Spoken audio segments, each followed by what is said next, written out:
Anwar Ibrahim has become the 10th Prime Minister of Malaysia. Here is a look at the decades-long journey that saw the 75-year-old reformist denied the premiership several times, despite getting within striking distance in the past. Anwar was born in August 1947 to a middle-class family in the northern Malaysian state of Penang. He was arrested during a student protest in support of rural farmers in December 1974 and was kept in jail for 20 months. Anwar joined the United Malays National Organisation political party in 1982 after Mahathir Mohamad became president of the party and Malaysia's prime minister.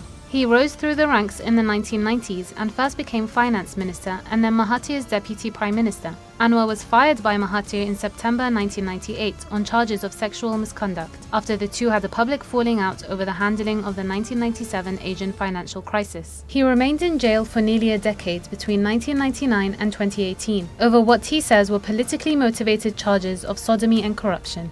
Anwar, however, remained active as an opposition leader while in prison and led Malaysia's opposition to its then best ever performance in the 2013 general elections, but he failed to amass the numbers required to become prime minister. Former friends turned foes, Mahathir and Anwar formed an opposition alliance once again for the 2018 elections. The coalition that saw Mahathir come out of retirement scored an upset victory in the general election, while Anwar was still in jail. Mahathir became prime minister for the second time, with an agreement to later hand over the premiership to Anwar.